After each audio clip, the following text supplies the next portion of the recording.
Before we get into the episode, I am thrilled to announce that the EntreMD Business School is open for enrollment. The EntreMD Business School is the only school of its kind for physicians who want to build 6, 7, and multiple 7-figure businesses. Over the last 2 years, we have had hundreds of doctors go through the school with unbelievable results. Some of them run brands, some of them run private practices, some of them are coaches, some have other kinds of service-based businesses or product-based businesses. And we've had people come in and cross the 6-figure milestone, cross the 7-figure milestone, cross the multiple 7-figure milestone. You will be in a place where you'll get the coaching, the community, the accountability that you need to thrive as an entrepreneur, especially in the times that we're in. So maybe you've been following me for a while. Maybe you've been getting so much out of the EntreMD podcast and you've been wondering, how can I work with Dr. Una and the community more? Well, this is your chance. Come join us in the EntreMD Business School. It is application only. So go to entremd.com/business to turn in your application. I cannot tell you how many doctors have made statements like this. I recovered my investment in the first week. I recovered my investment in my bank account in the first 90 days. This is the best investment I've made in myself ever. I want you to have that kind of story, not just a story of building a great business that serves a lot and earns a lot, but having a business that gives you the freedom to live life on your terms. So don't wait any longer. entremd.com/business. And now for the episode. Hi, docs. Welcome to the EntreMD podcast, where it's all about helping amazing physicians just like you embrace entrepreneurship so you can have the freedom to live life and practice medicine on your terms. I'm your host, Dr. Una. Well, hello, my friend. Welcome back to another episode of the EntreMD podcast. Super pumped to be in your ears as always. And I am really looking forward to this conversation we're going to have because it's something that becomes a trap. We're going to be looking at, 5 reasons to set bigger business goals. And I see a lot of times where people start questioning, asking themselves, when is enough enough? Like, when are you going to be satisfied? Why are you still pushing? And maybe you're here and you set goals for this year for your business. And when I talk about goals, let me pedal back a bit, is not just revenue, right? So it can be revenue where, I want to cross 7 figures this year. I want to you could be that. Maybe it's not revenue. Maybe it is a bigger goal as far as team goes. So maybe you have a team of people who are all producers and you're like, I want to bring managers in, things like that. And you have not led a manager before. You have not done the payroll for a manager before. And, that's a bigger goal. It might be a new vertical in your business. Your business is at the point where it's established. It has a client base to support another vertical. And you're like, that's what I want to do. So it's not just revenue, right? Maybe, I had a year when I was like, okay, I wanted to work a day a week. Now, there are a number of things that have to go into place for you to do that, right? Whether that is revenue to support the team, the kind of team, moving your business from where it is focused on the owner to where it's focused on the business. And so people want to interact with the business, not just the owner. So many things, right? So that's a bigger business goal. See what I'm saying? So it's not just revenue, right?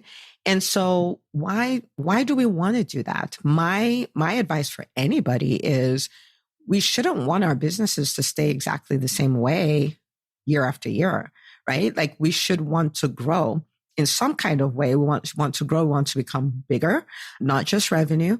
And I want to tell you 5 reasons why you should. Okay. So let's get to this. All right. So the first one is that you can't really maintain a spot, right? You can't maintain a spot. And so you are either moving forward or you're going backwards. There is no, for instance, I hit 7 figures. I just want to rest. We're just going to keep everything exactly the same and just have a cruise year. And then we'll get back to dreaming again. The problem with that is that nothing else is staying the same, right? And so if you decide to stay exactly the same, the truth of the matter is you're going backwards, right? So think about it. You're deciding I'm going to stay exactly the same, but your competition is getting better.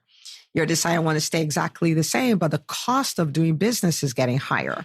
You want to stay exactly the same. Let's even use some examples. Like there was a pandemic here, right? If you had nothing to strive for, if you weren't working on making yourself better and all of that, a crisis like that would have caught you completely unprepared and you won't survive it, right? Think about, I want to stay exactly the same, but there's a recession though. So you can't stay the same, right? I want to stay exactly the same, but and I've had this amazing team and we're just going to keep everything exactly the same. We're not going to change a thing. And then the great resignation hits, right? So you never can actually stay the same. Staying the same is the same as going backwards. And so to stay ahead, to stay in the same spot, actually, you have to dream bigger, right? And so this is just something that we can adopt as a way of life, as entrepreneurs, is that we strive to be better. We strive to make our businesses better. We strive to be better as entrepreneurs. We strive for that. We keep tweaking at it. We don't arrive. We don't settle. We don't do any of that. Now, I want to be very clear. I'm not talking about hustling and stressing ourselves out and that's not what I'm talking about. I am talking about dreaming bigger, right? And if you're going to be someone who continually dreams bigger, you're also going to be a person who learns to be the kind of person who can do things like that. And it puts you in a position where you actually start getting a whole lot more done with a lot less. Anyway, so the first is you can't maintain a spot. You can't stay the same, right? You just can't.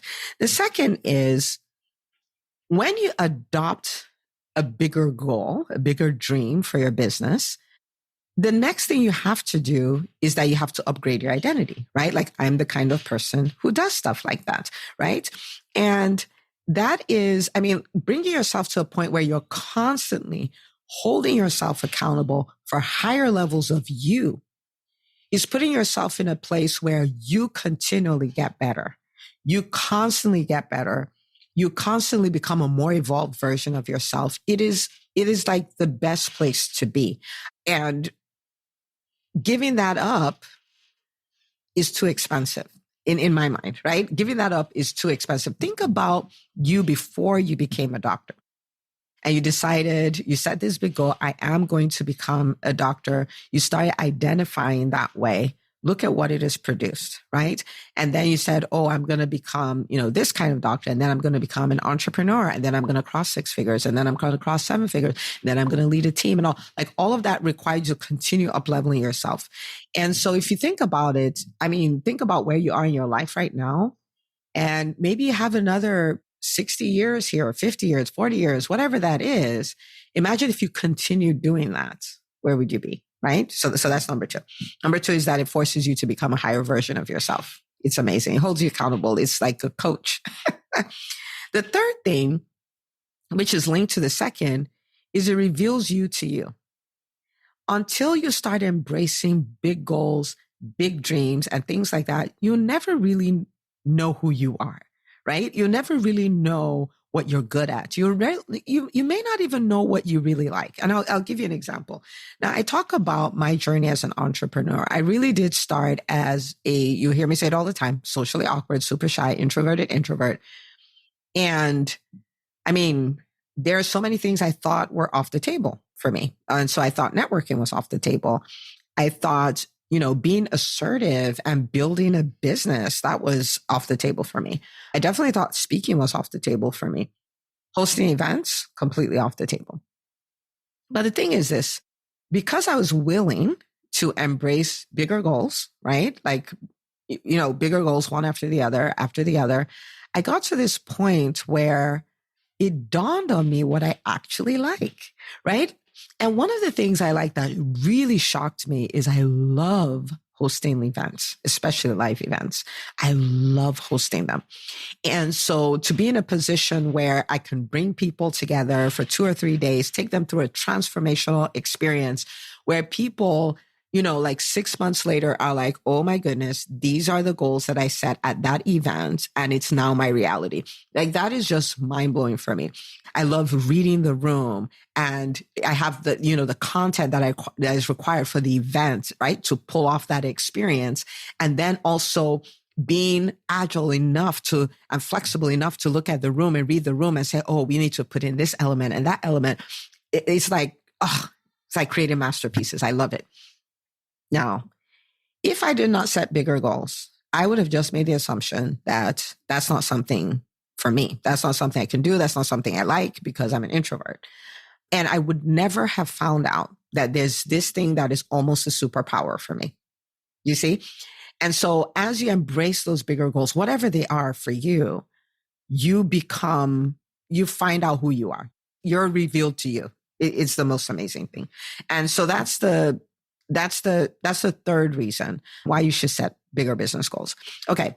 The fourth reason is it forces you to learn new skills. It does. It forces you to learn new skills. As I was thinking about this episode, I was like, wow, let me think about it. Now, when I started EntreMD, I had already been an entrepreneur for 6 years. I had run my private practice for 6 years at that point. And so it's not as though I wasn't an entrepreneur, but then I had this bigger dream.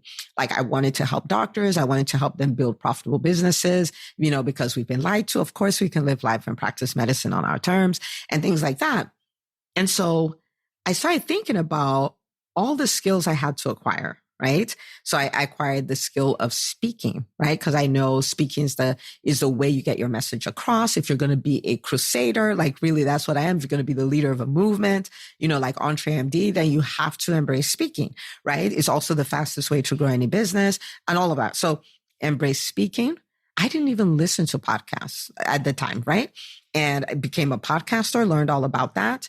I had built teams as, private practice, but not at the level that I built it, right? To set myself free to be able to do all the things I do at EntreMD. So I had to really grow in my capacity to lead teams, to hire, to fire, to build company culture, all of that. I had to grow in my capacity to sell. I had to grow in my capacity, building a dominant brand on social media, hosting events, writing books.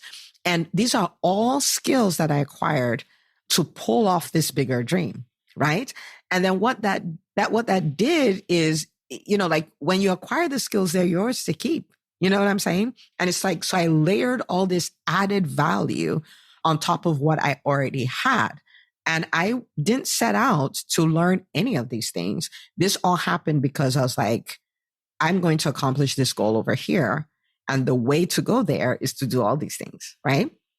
So it forces you to learn new skills. It does. And the fifth is that it really does make every aspect of your life better.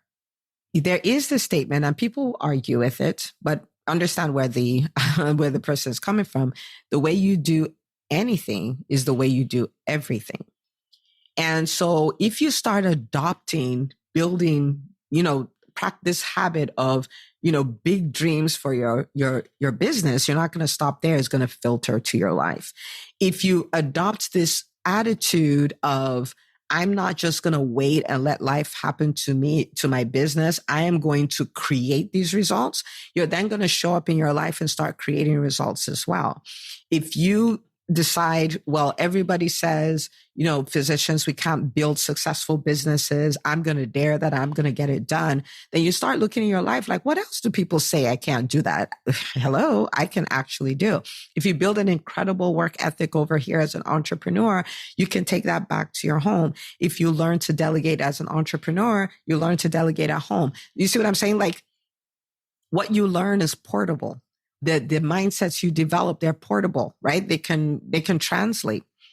And so I say that one of the greatest rewards of entrepreneurship is really who you become in the process. Like that's one of the biggest rewards. And it does filter, right? So one of the things I love seeing a lot, this happens a lot in the EntreMD Business School, is where people almost seem a little shocked. Like, wow, like I have business wins, but it's almost like I have these bigger wins that have nothing to do with my business, right?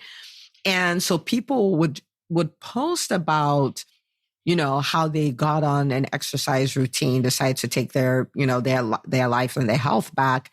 And, I lost, 10 pounds, or I lost 30 pounds, or whatever it is. People saying, and this happens maybe when we have live events, people walk up to me and say, you know what, like, I know you hear about all the business wins and all of that, but the truth of the matter is the biggest benefit I've got from the EntreMD Business School is that my marriage is so much better. And it's not as though we have sessions on marriage per se, right? We talk about taking care of you as the entrepreneur and all of those kind of things in your CEO calendar. We do talk about things that would support that. But I'm like, they're like, my marriage is better. People have said, oh my goodness, that this has done more for my mind than therapy has in the last 3 years. And please don't hear what I'm not saying. Like, I'm not saying don't do therapy. What I am saying is that this also provides a huge benefit. Do you see what I'm saying? And, like, people would post like, I always wanted to have this kind of home and I just bought my dream home and things like that. And it's just wild to see. And so it does make every aspect of your life better. It touches every aspect when you start dreaming bigger, especially when you're dreaming bigger in the context of making sure that you're doing your dream life and your dream business at the same time, which is what EntreMD is all about, right? And so when you think about this, then it's a huge disservice to say, oh, this year we're just going to stay the same or just see what will be, and all of those kind of things. You really do want you to set yourself up such that you have that next quantum leap in front of you because of all the benefits, right? Like, yes, your business will be better. Yes, you'll probably bring in more revenue. Yes, you'll probably have a better team and all of that. But the ripple effect is ginormous, almost bigger than any result that you can see in your business. So the point of this is, if you're in a status quo kind of place, like, yeah, we'll just do that, you probably will find that you might be feeling stuck. You might be feeling overwhelmed. You might be frustrated. You might be actually unhappy because it's almost like humans, we're wired for progress, right? And so, or maybe you set something that's, it's a really itty bitty dream. And when I say itty bitty, I do not mean in a disrespectful way, but right? So let me use a rubber band to describe this. Okay. So you want the goals that are inspiring tend to be goals that will stretch you, not so crazy that they'll break you, right? Like, think about a rubber band. So it stretches, but not to the point of breaking. But you want to have those goals that they stretch you, right? We're happiest when we're stretched. We're most productive when we're stretched. We're most innovative and creative when we're stretched. And so you want to have that stretch goal and you want to strive for it. Sometimes people don't want to set goals because they're like, what if I don't hit it? I have set so many goals that I didn't hit. I'm not offended by any of them, right? My philosophy is I set a goal and it will be a stretch goal. Sometimes it's an impossible goal, but I am going to come out and I am going to assume that my success is inevitable and I am going to leave everything out there. I'm going to do all the things. I'm going to give it my best shot. And if I get 30% of the goal, 50% of the goal, 90% of the goal, 100% of the goal, I'm fine. But I will push, right? I will push and do all the things I can to make it happen. So don't worry about that if you don't hit it, right? Like 50%, and you probably will do more than 50%, but I'm making a point. 50% of your dream goal, that's your stretch goal, that inspires you, that makes you innovative, creative, all of that is so much better than 100% of a goal that actually annoys you, frustrates you, doesn't even, you know what I mean? So go after it. So my challenge to you today is go take another look at your goals and engage. Maybe you have them, but you haven't engaged with them. Like, engage with them, own them, decide to go after them, decide to evolve in a way that's required for you to hit those goals, decide to acquire the skills you need to acquire to hit the goal. Decide that you're going to do that. Be excited about the new version of you you're going to see on the other side of your goal. Like, embrace all the things and get this done. Because if you do this, you're going to turn around and you're going to say, wow. You're going to make this statement. I hear it so often in the EntreMD Business School where the doctors say, I don't even recognize myself. I don't recognize myself. I don't recognize myself, in a very good way, right? And I would love for that to be your experience too, where you're like, how did I become this person, right? And you can set your next quantum leap and become an even more evolved version of you. Okay. So I want you to go do that. So take this episode, for physicians, the physician community, we are in a space where we really, really, really need to see what is possible for us and start engaging that process. So please share this episode with the doctors in your life. Share it on social media. Tag me, #EntreMD. Love to give you a big shout out. And I'll see you on the next episode of the EntreMD podcast. Hey, if you love listening to the EntreMD podcast, I want to invite you to join EntreMD On Demand. It is my signature subscription program that gives you access to a library of business courses designed to help you do one thing as a physician entrepreneur, and that is to thrive. Just head out to entremd.com/on demand, and I'd love to have you join us. See you on the inside.